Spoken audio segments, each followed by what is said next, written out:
నమస్తే, welcome to I dream. నేను మీ మాధురి. గత కొన్ని రోజులుగా కురిసిన భారీ వర్షాలకు రెండు తెలుగు రాష్ట్రాలు చిగురుటాకులా వణికాయి. ఎడతెరిపి లేకుండా కురిసిన భారీ వర్షాల కారణంగా కాలువలు, నదులు ఉప్పొంగి ప్రవహించాయి. ఖమ్మం, విజయవాడ నగరాలను వరదలు ముంచెత్తాయి. ఇళ్లన్నీ నీట మునగడంతో కట్టుబట్టలతో సహాయక శిబిరాలకు చేరుకున్న జనాలు తిండి, నీరు కోసం అలమటిస్తున్నారు. ఈ క్రమంలో వరద బాధితులను ఆదుకోవడం కోసం ప్రభుత్వాలు అన్ని రకాల చర్యలు తీసుకుంటున్నాయి. ఇదే సమయంలో వరద బాధితులకు సాయం అందించేందుకు టాలీవుడ్ చెందిన హీరోలు ముందుకొస్తున్నారు. టాలీవుడ్ చెందిన అనేక మంది ప్రముఖులు వరద బాధితుల కోసం ఇప్పటికే పెద్ద ఎత్తున విరాళాలు అందిస్తున్నారు. Junior NTR, Vishwaksen, Siddhu Jonnalagadda, super star Mahesh Babu, megastar Chiranjeevi వంటి సినీ స్టార్స్ తెలుగు రాష్ట్రాల సీఎం సహాయ నిధులకు భారీ ఎత్తున విరాళం ఇచ్చారు. తాజాగా pan India star, young rebel star Prabhas కూడా భారీ విరాళం ప్రకటించారు.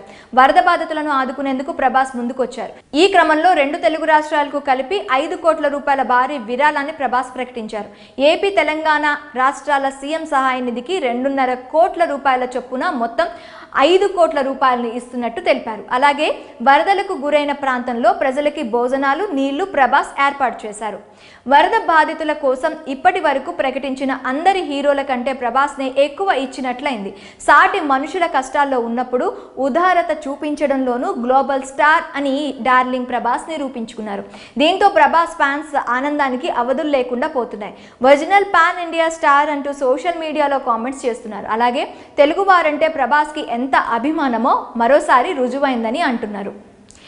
కష్టాల్లో ఉన్నవారికి తన వంతు సాయం అందించడానికి ఎప్పుడూ ముందుంటారు పాన్ ఇండియా స్టార్ ప్రభాస్. గతంలో వాయనాడు వరద బాధితులకి కేరళ సీఎం రిలీఫ్ ఫండ్కు 2 కోట్ల రూపాయలను విరాళంగా ఇచ్చారు నటుడు ప్రభాస్. ప్రభాస్ తన వంతు సాయం చేయడానికి ఎప్పుడూ ముందుంటాడు. Rebel star always real star అని, పాన్ ఇండియా స్టార్కు పాన్ ఇండియా అంతకు మించి హృదయం ఉందని, రాజు ఎక్కడున్నా రాజే అంటూ ప్రభాస్ ఫ్యాన్స్ ఆనందం వ్యక్తం చేస్తూ పోస్టులు పెడుతున్నారు.